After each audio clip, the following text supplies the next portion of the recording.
one of the things that we see is the rise to a certain type of stardom of people like Andrew Tate.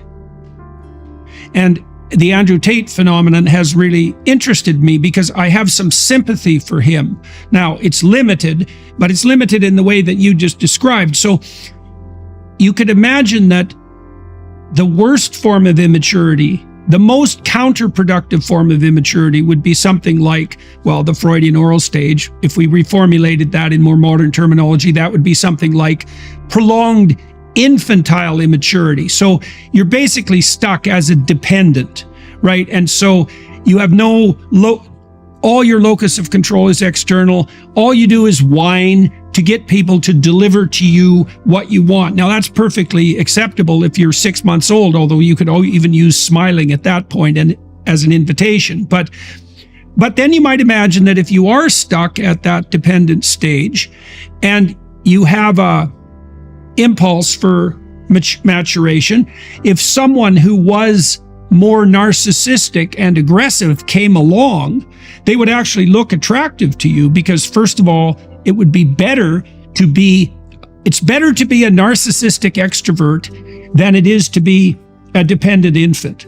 That doesn't mean it's good, right? But it does mean that it's better. Yeah, well, and you can think about that from an evolutionary biological perspective too, because it's definitely the case that manipulative psychopaths can be successful in finding sexual partners, whereas infantile dependent men, they're just not going anywhere on that side of things because they can't, like virtually no women are attracted to infantile dependent men. Some women are attracted to narcissistic blowhards. Say when you're 13 to 15 and you're a male. Now, it also applies to females, but less so because they're not as aggressive. But so imagine that you're a 13 to 15-year-old male who never breaks a rule ever. Okay, now imagine you're a 13 to 15-year-old and you break a rule all the time. And then imagine that you're somewhere in the middle. Okay, so that's the whole distribution. Well, the males who never break a rule, they are at higher risk for dependent personality disorder, for depression and anxiety later in life.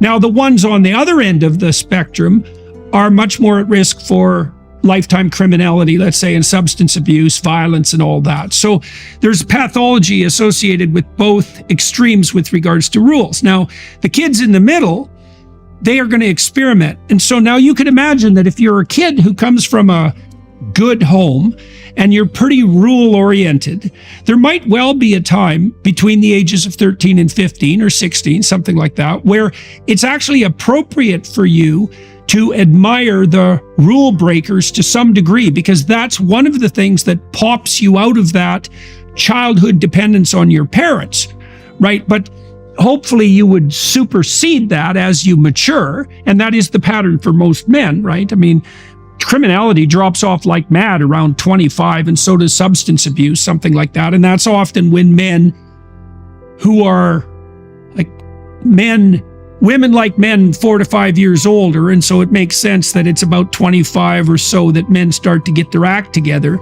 And that's when they take that step beyond the more narcissistic and showy aspects of masculinity and take on these roles that are oriented towards a longer time span and a broader social horizon.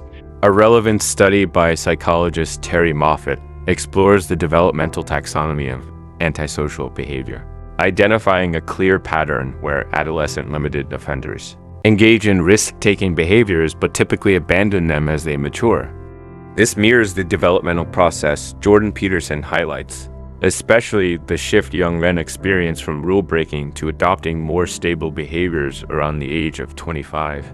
Moffat's research aligns with the observation that most men outgrow aggressive or narcissistic tendencies as they transition into adulthood and seek long-term stability.